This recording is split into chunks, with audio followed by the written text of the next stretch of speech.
And we still don't have Commissioner Copcho, but we do have quorum, so we can begin. All right. And it's 5:30. Let's get started then. I will call this Planning Commission hearing for the February 15th, 2022 to order. Shelby, would you please call the roll?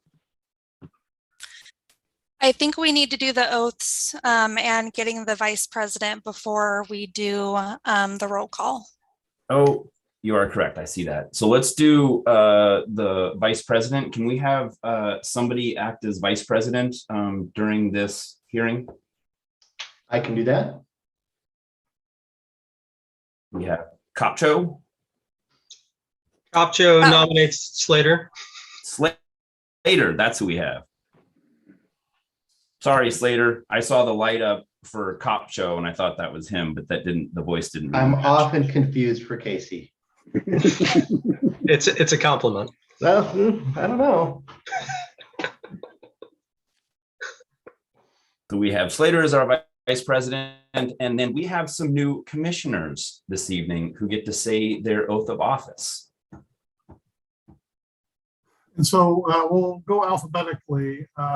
Mr. Ekus, if you'll repeat after me. I, Ronald Ekus. I, Ronald Ekus. Do solemnly swear or affirm that I will support the Constitution and laws of the United States of America. Do solemnly swear or affirm that I will support the Constitution and laws of the United States of America. And of the state of Oregon and the city charter and ordinances of the city of Salem. And of the state of Oregon and the city charter and ordinances of the city of Salem. That I will, to the best of my ability, and that I will, to the best of my ability, faithfully and lawfully perform the duties of Planning Commissioner for Salem during my continuance therein. faithfully and lawfully perform the duties of Planning Commissioner for Salem during my continuance therein. Thank you very much. Congratulations. Welcome to the commission. Thank you. Ms. Fott. I, Kaylee Fott, I, Kaylee Fott, do solemnly swear or affirm that I will support the Constitution and laws of the United States of America. do solemnly swear or affirm that I will support the Constitution and laws of the United States of America. And of the state of Oregon and the city charter and ordinances of the city of Salem. And of the state of Oregon and the city charter and the ordinances of the city of Salem. And that I will, to the best of my ability, faithfully and lawfully perform the duties of Planning Commissioner for Salem during my continuance therein. And that I will, to the best of my ability, faithfully and lawfully perform the duties of Planning Commissioner for Salem during my continuance therein. Congratulations. Welcome to the commission. Thank you.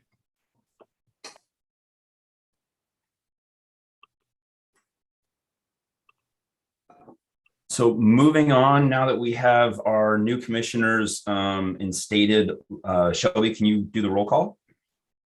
Commissioner Augustine, Here. Commissioner Ekus, Here. Commissioner Fott, Present. Commissioner Goebel, Here. Commissioner Griggs is absent, Commissioner Heller, Here. Commissioner Copcho, I'm here. Commissioner Levin, Here. and Commissioner Slater. Here. We have quorum.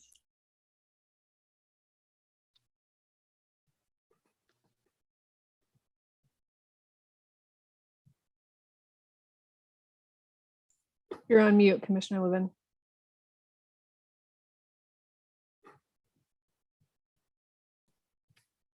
Sorry, I think I was muted there. We're moving on to item number 3 on the agenda, which is public comment. Do we have anyone signed up for public comment on items unrelated to this evening? We do not. All right. Then consent calendar. Do we have a motion, Commissioner Heller? I move that we adopt the minutes from February 1st, 2022. Thank you. And is there a second? Second by Augustine. seconded by Augustine. All those in favor? Shelby, will you call the roll for ayes and nays? Commissioner Augustine, Aye. Commissioner Goebel, Aye. Commissioner Heller, Commissioner Kopcho, Aye. Commissioner Levin, Aye. and Commissioner Slater. Aye. Griggs is absent and Ekis and Fott abstain.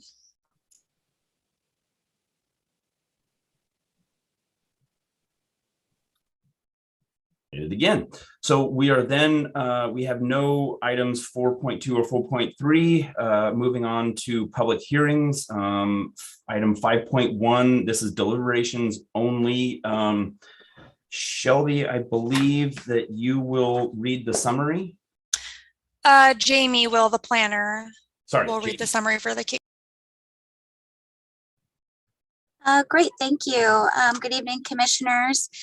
Tonight's deliberations are for case CPC ZC 21-06, a comprehensive plan change and zone change for the 2100 block of Dokes Ferry Road Northwest. The subject property is approximately 36.86 acres in size and currently split zoned RA residential agriculture and NCMU neighborhood center mixed use. The proposal includes changing the property's northern RA zoned portion with approximately 2 acres of the NCMU portion to multifamily residential RM2 zone for a total of 24.84 acres. At the Planning Commission meeting of January 25th, the West Salem Neighborhood Association and members of the public requested that the record be held open for additional written testimony to be received, which was granted, and the hearing was closed and the record was left open for a period of 7 days for new testimony, then another 7 days after that for rebuttal testimony, and then a final 7 days for a final applicant rebuttal. During the first period, we received 8 additional comments, and then another 2 comments during the second period from the public, at which time staff also provided a supplemental staff report. And then a final statement from the applicant was received in the final period. That is for tonight's deliberations, and I'm here to answer any questions you might have. And we have one, let's see, I see one hand up from Commissioner Slater. Thank you. Before I move staff report, I wonder if we can get some advice from Tom on how to respond to the letter that we received from the Neighborhood Association raising some procedural questions. Is that something that we should do now, or is that something we do after we deliberate? We can do it now. So the letter was sent to Commissioner Griggs and forwarded to Commissioner Levin directly to them rather than going through staff.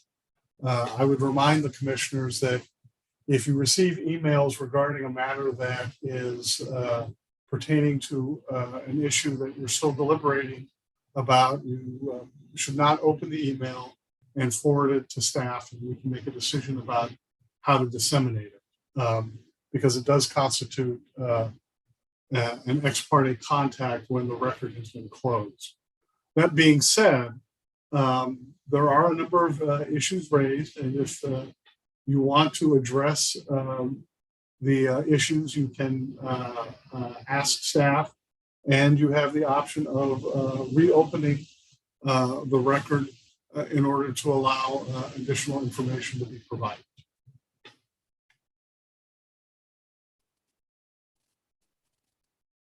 Any follow-up questions, Commissioner Slater? I don't. I'm unsure basically on how to proceed. So perhaps someone with more experience than I can provide some advice. One question that I had is, there seems to be a concern that the supplemental staff report is something that can be rebutted, or is something that should have been put in the public record before the close of the record. Maybe Tom can speak to that. That's not necessarily the case. It is alleged that new information was provided, and if you found that that were true, then that would be a basis upon which to reopen the record. Thank you. Commissioner Heller. Hi, thank you. Tom, is there any way to set the deadlines less immediate to the hearing? Because it's very difficult, at least for me, to get things at 5 o'clock and then be completely ready by 5:30. So is there any way to amend that procedure? I'll let Lisa talk to the logistics of that. But as a general proposition, you should be able to set the deadlines in a way that would allow you enough time to consider the information provided to you. Thank you. I might jump in here. Commissioner Heller, a part of the reason that we got the document so late is the document was sent to Commissioner Griggs and staff. The attachment didn't come through. The person that wrote it was notified that I was acting as president. They resent it at the same time. Shane sent the email that had the attachment. And I had seen staff on the email chain and I assumed that it was safe to open and I stepped in it by opening that email. And very quickly, I think staff and Tom got together and figured out what to do to rectify it, which was to send it to everybody so that everybody had it. And then we could discuss whether it was relevant or not. And if it caused any conflict for any of us that we felt we should change course. But I would agree that it was it is not appropriate information to have been sent, and so I should have checked with Lisa if I could open it before I did. So now we're kind of in a predicament. I'm thinking as a general rule, though. Excuse me. I'm thinking as a general rule, a lot of things are starting to come in at the last minute, and I just wonder if we couldn't set a different deadline to at least give us a couple of hours to look at things before we have to decide them. Yeah, so Commissioner Heller, I think it depends on if you're talking about like the record being held open in that time period. So like that's the case for this case, the record was held open for 3 consecutive weeks for different amounts or types of evidence to be submitted. This last 7-day period was only for the applicants to submit their final written rebuttal, and they submitted a very short email or letter. And so that's not a lot for the commission, to go through. This letter that came in today came in improperly, right? It wasn't submitted while the record was open, and it was submitted not to staff, right? To a commissioner's personal email address to try to get it before the commission and not go through staff. So that's kind of where the confusion with this is today. I would say for a regular public hearing, we keep sending emails the day of, like when it's the first hearing. And that's because people can submit testimony up to and during the public hearing. They can actually submit their written testimony during the hearing. And so we just have to keep sending it and checking the email. And that's when it gets hard, right? If they send it at 3 or 4 or 5 and Shelby forwards it because the hearing's that night at 5:30. I think a lot of times that's when we end up having, the record held open. We do, when we send out notice, we put a deadline in there for folks to submit written testimony to be included in the staff report. And so we do tell the public, if you submit it by this date, it can be attached to the staff report. We can address it in the staff report. And so we try to focus the public to do that so that one, we can try to address it in the staff report so the commission has a response to it. Or if we think, we need to address that with a condition or something, we have a chance to digest that and do it in the original staff report. But people know that they have the ability to submit that testimony all the way up through the hearing. And so we do get that a lot of the kind of last minute day of the hearing. For the open record period, though, if the commission thinks that even having that last 7 days closing the day of deliberations is inappropriate, then, unless we have a 120-day problem, we can just decide that it could close at 5 p.m. that day, but then the commission would take it up at the next meeting, which would generally add 2 weeks to the process. Well, I would appreciate something like that. I think it would make it easier for some of us to. So I think for the next, that's good feedback. And I think for the next case where we have the record closed, when we talk about the dates, we can usually give you the dates for the motion Okay. We can talk about if it closes on this date, would you want to deliberate that night or do you want to deliberate 2 weeks later? And then within that case, how that falls in the 120 days to make sure that we have time to do that. Great. So, Okay, yeah. thank you. Thank you. Do we have any other questions or comments for staff? Mr. Kabani. Yes, I just wanted to be clear. I wasn't being critical of Commissioner Levin for opening this particular email. This was a chaotic circumstance where it was forwarded to you by the chair. And so, this was very unusual and we haven't probably talked about this before. So I was just reiterating sort of a general guideline. I certainly wasn't being critical of the fact that you opened this particular email.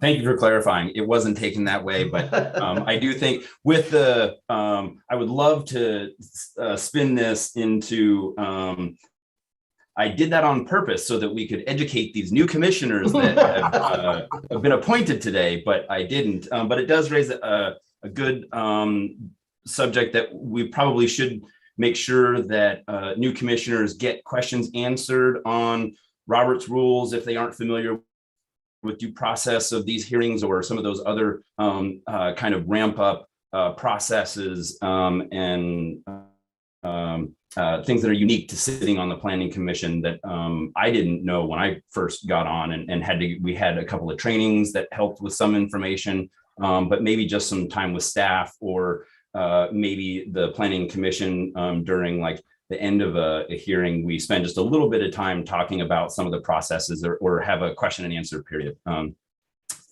Commissioner Slater. Oh, you're on mute. Thank you. So if I understand correctly, it sounds like this letter was sent after the deadline and that it's not really something that we consider. If that's the case, then I'm going to go ahead and move that we adopt the staff report for comprehensive plan change and zone change case number CPC ZC 2106. Do we have a second on the motion? Kopcho, seconds. Thank you, Kopcho. Comments?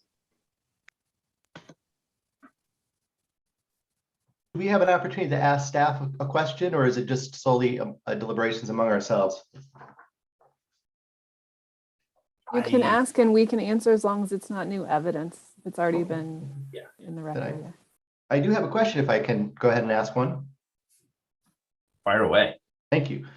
So the one issue that stood out for me, and I think I understand it, but I do want to get it on the record because I think the applicants deserve a response to that. And that is the question of whether or not this land action will generate 1,000 or more trips on these two state facilities, which is the intersections at Dokesbury and Orchard Height on Wallace Road. If I understand correctly, while that is a criteria, this particular application meets that criteria. In other words, it doesn't exceed the 1,000 trips because we are looking solely at the trips generated by the land use change, not the underlying zone, and that the estimates are that about 65% of the new traffic will go through those two intersections, and that is less than the 1,000 that would trigger some sort of mitigation effort. Am I understanding that correctly? I believe so with the trip cap in place, that's what that accomplishes, but we do have Tony here too, who's more familiar with the TPR analysis. Maybe he could speak on that. Good evening, commissioners. Yes, that's correct. I mean, there's the 0.03 is the volume to capacity ratio trigger. So if the difference in the before and the after exceeds the 0.03, then it is significant. In this case, it actually meets both of those criteria because the net difference is less than 1,000, and the analysis shows that the change is 0.01. So it meets on both cases. And again, we're just looking at not the underlying zone, but the trips generated by the change in zone. Is that right? You're looking at the difference between the underlying zone built out and the proposed zone built out. if I understood correctly, the West Salem Neighborhood Association letter missed that point. I believe you would be correct. Okay, I don't want to put words in their mouth, but when I read that, that seemed to be the missing point in their logic sequence. Thank you. That was it for me.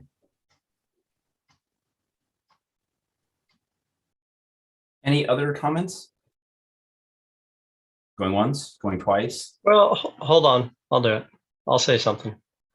I think one of the, if I may, President Levin, Yes, please do. I just want to make sure I'm addressed properly. Thanks. This is Commissioner Copcho, not Slater, for all who are wondering.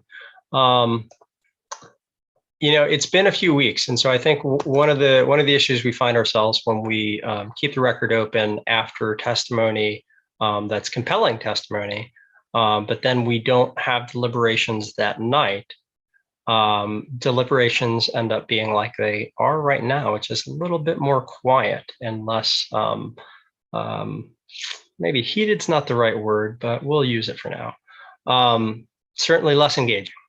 But I want to bring up some of the points that were mentioned last time, because this is a complex case, even though it is, you know, it's a zone change to RM, and we heard a lot of folks that were upset about it, and mainly of the traffic issue that was just talked about.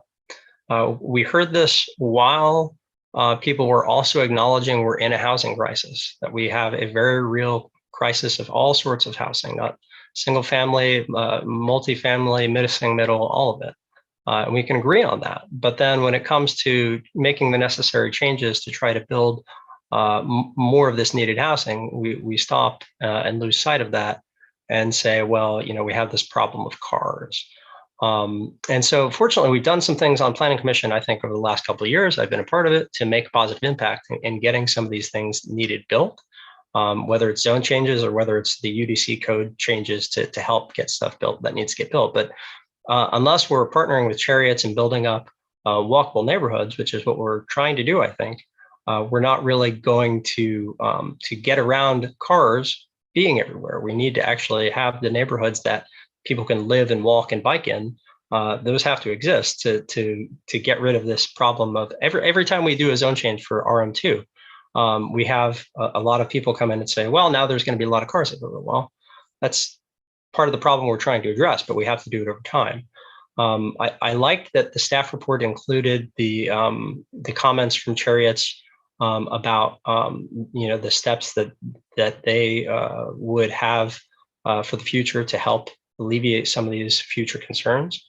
And I think that by continuing to partner with them, it will be successful. One of the things that I want to mention that I heard in the last session that we had, or hearing that we had on this, which was to consider the livability of our neighborhood, was something that, you know, was brought to our attention for this. And so for the new commissioners who may not have been around to hear this, it's something that we hear, I think, probably pretty often. And I feel compelled to address it because when we say the livability of the neighborhood, whose livability is the question that I ask, because we admit that we have a housing crisis and people don't have places to live.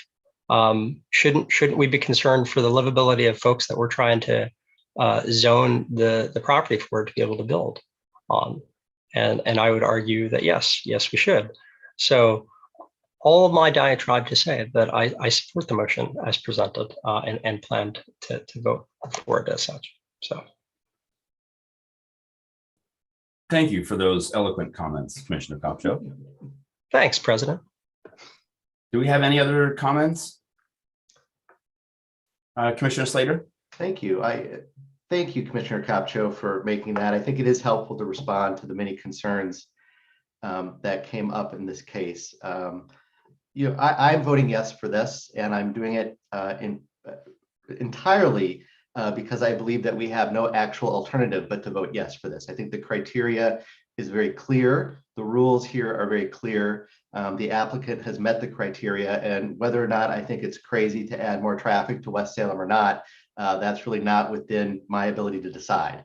And so I'm voting yes for that reason. Thank you. I've got a couple of comments that I've noted in the last hearing and have been kind of chewing over, and I wanted to share them at the end. They're not at all exposing or powerful or anything, but something that I noted. There was, I want to speak to the residents of the neighborhood on one issue, and that was the repeated use of the term housing by residents in the area was referring to single family homes. And there was a question that was brought up more than once about why isn't this looked at home ownership and a path to home ownership. And I think there was a disconnect that a lot of folks in the neighborhood were thinking of housing as single family residents, as individual ownership lots, where when the city's looking at stuff, they're looking at multifamily as well as single family, and they're all looking at all of it as housing. So when we're talking about needed housing, it was, I think the term was maybe taken a little bit literally by residents around the proposed zone change area. The other thing that I wanted to comment on is I think I cringe anytime I see a packet come through that has a property for West Salem for development, because this issue has existed for years. And what Commissioner Slater just commented on rings very true. We see lots of objection to new developments in West Salem, while at the same time, West Salem is one of the more popular parts of Salem to live, and lots of people want to move there, and therefore they want housing of some kind to be built, whether they're at a point in their life where they need an apartment, or whether they're at a point in their life where they can buy a single family home. And at the same time, these developments a lot of times are uncomfortable, but don't push the boundaries to a point that they can be rejected, that they either agree to find a middle ground with staff, that when they come to the planning commission, that there's mitigations like the trip cap on this one that keep them within those confines of the development code. And but at the same time, we all know that this is going to add some traffic to West Salem, and it is a continued issue that we're going to have. And how that's compounded is, and I see this anywhere, this is not a West Salem thing. This is all over Salem. People that tend to object to a certain development anywhere in town often cite the traffic problems that currently exist. And more often than not, schools are a big traffic problem. And in this case, a lot of the issues were, well, we have this traffic problem, but it's related to the school, so we don't want this apartment complex. That's a very, very generalized example of kind of the presentation that is made a lot of times, but we see that a lot. And so I think it's a little bit backwards. And I don't mean to make any pointed comments to any of the residents of West Salem that gave testimony, but it does need to be acknowledged that the traffic problem isn't this proposed rezone. The traffic problem is the existing residents and the existence of a school, and the infrastructure isn't really well designed for that. So that all being said, even with those problems, I feel that we were given enough information from the engineers involved and from staff to feel comfortable that this falls within those certain parameters, that this would be an allowed zone change and I think comp plan change. So I will be supporting the motion as well. Any other comments before we call for a vote? Okay, Shelby, will you take the roll? Commissioner Augustine, Aye. Commissioner Goebel, Aye. Commissioner Heller, Aye. Commissioner Kopcho, Aye. Commissioner Levin, Aye. and Commissioner Slater. Aye. Griggs is absent and Ekis and Fa abstain. Okay, moving on to special orders of business. I Excuse believe. me, Sorry. President Levin. The reason for the abstentions is because the two commissioners were not part of the commission when the hearing was originally heard. I don't know if we put that on the record previously. We did not. Thank you for clarifying that for the record. And then special orders of business, I see we have none. Doesn't look like we have any information reports, which means we get to go to public comment other than agenda items. Do we have anyone? None. None. Planning administrators report, please. I don't know if any of you tuned in to City Council last night, but former Vice President McKinley was there with the flag report for the city flag. So yay for Brian. It was an information report, with the Planning Commission recommendation that the council consider adopting a new flag. And the council was very supportive and asked for it to come back as an action item that they can vote on. They indicated they don't want to have their own contest. They want to have a vote between, I guess, keeping the existing flag and picking one of the 4 flags that rose to the top through Brian's contest. So he was very happy, and in his background, he'd actually had the actual flags of the ones from the contest made into flags. So it was really good dedication there to, for that. So that I'm sure you all will, feel good for him that his multi-year saga, I think 8 years, I think it's one of the first things he ever talked to me about when he joined Planning Commission was the city flag. So I'm very happy for him that it's moving forward. So hopefully in the next month or so it will reappear and we'll see what the council will do. But they were excited for him and a potential new flag. The UDC had its second reading last night. So it's all the code amendments are approved and they'll be effective in 30 days. We're already having developers asking us about mental housing and showing their plans to us and cottage clusters and whatnot and asking when they can submit. So that's pretty exciting. And it's difficult for the staff who haven't even seen and really read the new code to try to answer questions and figure it out. But it's exciting that people are excited about it. We have the signed code work session, I think I talked about last time, coming up on March 1st. We don't have any hearings or cases scheduled. I think there's I don't know, Shelby, do they still have time to schedule any or are we past that? Is this for the 1st or the 15th? The first. The 1st is passed, so it'll just be the sign code. So it'll just be the signed code work session that night.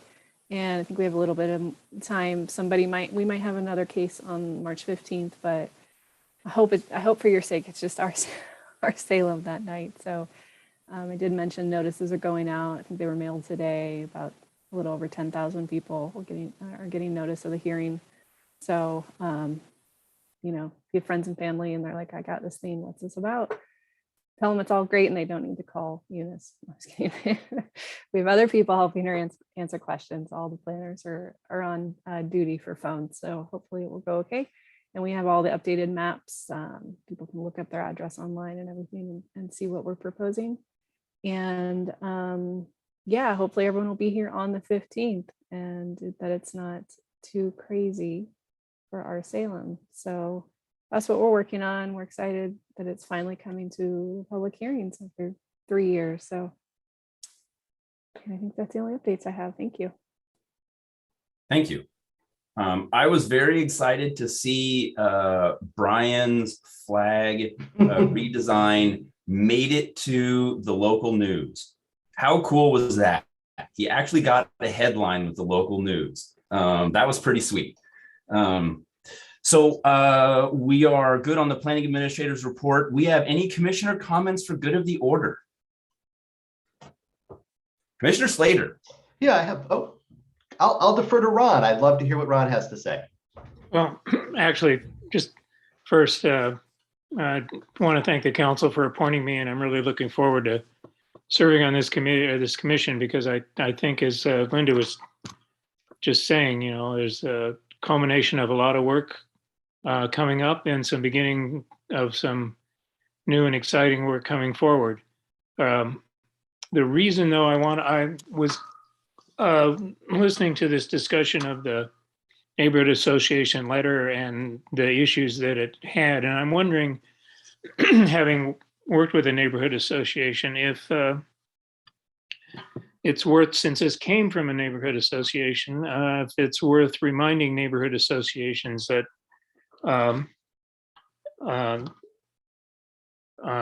submittals like this should go to staff as opposed to what happened in this case. Because I think a neighborhood association is really frustrating to put something together and send it in and find out it can't be considered or we did it wrong. And it might be worth reminding, sending something out, reminding them that that it ought to go to staff as opposed to the way this one was handled. Just a thought. I appreciate that. I have a feeling that Mr. Anderson will receive an email about his use of communication and what proper channels are. We're going to take up that issue, yes. Commissioner Slater, you had a comment. I did. I wanted to share that I had received some complaints that Salem was still not enforcing the tree code and especially the protective zones around trees. So what I've been thinking about doing, and I reached out to some council members, is suggesting that we use the fee and fine system for tree removals and permits in order to hire a compliance arborist, so that there would be a dedicated person that the planning staff had available to do that kind of work, and hopefully that will, if there's still a problem, that would help solve the problem. And I thought I would just share that. Interesting idea. I actually am filing, or my arborist, I will say, is filing a tree removal permit for a problem tree on a property that is an Oregon white oak, and it's of significant size. And so my first request of the arborist was, can we just trim this down so it doesn't fall on the house and doesn't snag the electrical lines? It sits on an alley. It's in a horrible location. The arborist came back and said, no, it's diseased and dying and it's about to fall over. We're going to cut this down. And I was like, okay, great. Well, maybe we should have done this like 3 months ago and it'd be way easier to get the permit, but can you go ahead and submit that report to the city for me? So I'm getting to go through that process right now, but having been a part of the conversation on Planning Commission, I'm making sure that we follow all the steps and procedures to take down what is, as far as I can tell, a protected tree. But did the actual permitting process change? I mean, I have not gone through that process, but I don't understand that it's particularly arduous. I don't think it is. And I think we're in a safe threshold because it's not a large property with a large amount of trees that then you have to do the whole inventory. It's just one tree on a corner. Right. But with the new code adoptions, I didn't want my arborist to just go out there and cut it down, assuming that we could, because it's a single tree. And he agreed, nope, like the rules have changed. We have to get a permit because it's an Oregon white oak and it's of certain size. And even though you got one, so I don't think it'll be a big deal. And the fact that the tree is diseased, it makes it much easier conversation. And then when the city sees my development plan and how many trees we're putting on the property when we redo it, I think they'll be pretty happy. Commissioner Kopcho has a comment. Yeah, question I have. Is there a possibility or talk, city staff, of convening planning commission hearings in City Hall? Yeah, we talked about this before the meeting started, I think before you logged on. Just, we're just waiting for council to do something different. And I haven't heard that they're moving that direction yet. So I ask all the time. I'm like, planning commission really wants to be in council chambers. And I'm like, so I'll let you know as soon as I hear anything. You know, there had been plans last summer, and then COVID kind of went crazy again. So I think we'll just have to wait and see. Cool. Any other comments for good of the order? Commissioner Yukis? Did I get that right? ECUS.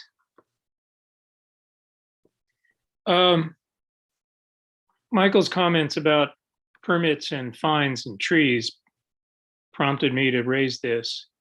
Saw a Salem Reporter article about the $130-some thousand fine for the 100 or so trees that were cut down, including about 48 oaks.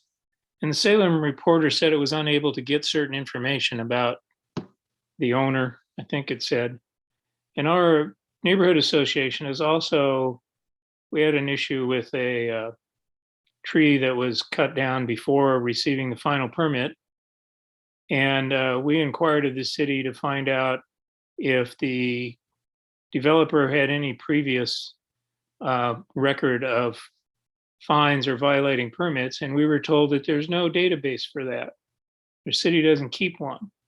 Now, I don't know the facts in the case, but I'm wondering, I'm asking, and maybe sometime later we can get an answer of, is there a publicly accessible database where the public can find out the history of fines of a particular person, particular developer, particular company? Because as far as I've been told, and as far as I can read in the papers, there is none. And it seems to me that if you want to create a disincentive for violating tree permits or cutting down trees or when you shouldn't be, that having the public have access to any previous fines would make sense. And it seems that staff needs to know that, because I believe the code talks about fines increasing or increased levels of penalties if it's a repeat offender. But it just seems to me that there ought to be a database and that there ought to be public access to that database. And it doesn't seem to me, from what I read and what I've tried to find out, that there actually is. And we don't have a database that would just list fines any person that's ever, you know, violated the code. You know, the tree ordinance, although it was just amended, you know, we've had it for about 20 years. So there's not, you know, I don't think there's like a million years of fine, right? It's a limited amount of time. The planning division, building and safety, public works, we use a database for all of our permits. It's called Amanda. So if you ever hear somebody be like, Amanda, it's not a person, it's the database. And there's a user version on the website where people can search a property owner, a developer, to see if there's any permits or land use applications. They can search by like neighborhood association or just subdivisions by year, that kind of thing on the website. Just recently, the code compliance staff started using that database, so they didn't really use the system before, and they've just moved into that, but those records are not available to the public. Like generally, right, if you make a complaint about your neighbor, we don't tell the neighbor who complained. We keep that like as confidential. So there's just a lot of confidential information that they use, so they don't have their records available to the public. And I would agree that there's no easy way for us to search of who had fines previously, because they're not in a database. It's like it's paper files. Going forward, there will be, because again, they'll be in the database, and you can look up. You know, I can look at a developer's name now and tell you every application that they've ever submitted, or parking permits are in there, building permits, everything, since the city started using that database in 2006. But before that, we don't, you know, it's paper and you can't easily search it. I would tell you that the compliance officers probably know the developers that they've dealt with before. Some of them have been here for a very long time, and there's only a few of them that do tree enforcement. So that the rules about escalating fines, I don't think we're missing anybody by not knowing that they'd previously had a fine, because it's a very small group of people at this point that administer that. And property owner information is available on the county assessor website. So if you want to know who owns a property, you can just go look it up. Don't necessarily need to get that from the city. And then anybody can file public records requests, and they can ask for the fees to be waived for the public records request. And if it's simple information, we generally waive the fee. The Salem Reporter did submit a records request related to the case that you're talking about for the owners today. So I'm sure it will be in the paper in a day or two. Hopefully that's helpful. I will just add on to that, that having been around the city for a long time, longer than I look, because I was really small and used to get dragged into the city by my dad. But the system, the Amanda system that Lisa is talking about is absolutely phenomenal as far as the volume of information that's readily accessible at the public's fingertips as well as contractors. And aside from being a real estate professional, I also carry my contractor's license. And I can tell you that the list you're looking for would be housed with the CCB. And the fine would go through the CCB for the contractor that cut those trees down, because they would get, the CCB would get notice theoretically if it was a serious event. There would be repercussions for taking activity like not having permits in place and performing work. That's a CCB finable offense, and licenses can be suspended. So if there were contractors that had questionable activity in the past and had been fined for illegally cutting down trees, most likely you would find that list or be able to source that list with the CCB. Well, I'll have to pursue this because it'd be interesting, because I know the developer in question on the tree permit violation in Salem Heights. I'll have to check and see if there's a, see, that's a developer, and I don't know what the developer got fined, not the contractor. And it seemed, isn't my understanding, I mean, a fine of that source is a matter of public record, is it not? Yes, not to confuse things more, but on Salem Heights, that was a street tree violation, which is handled Yes. by Public Works.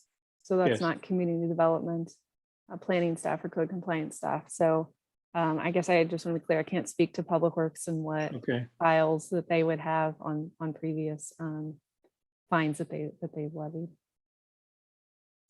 Okay. Well, just an issue that we ran up against is that you couldn't find out whether or not somebody, it was very hard to find out if someone had a record of previous violations of violating tree permit.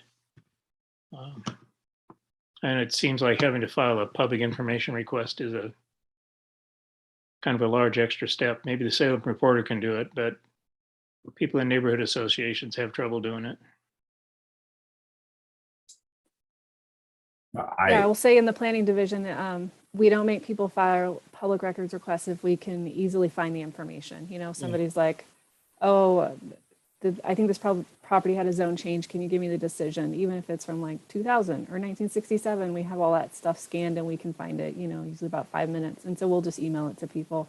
And anytime it's an open, just talking about land use, it's an open case, then, you know, anything in the file is public record, and we you know, email that to anybody. We'll print it out for them for a small cost.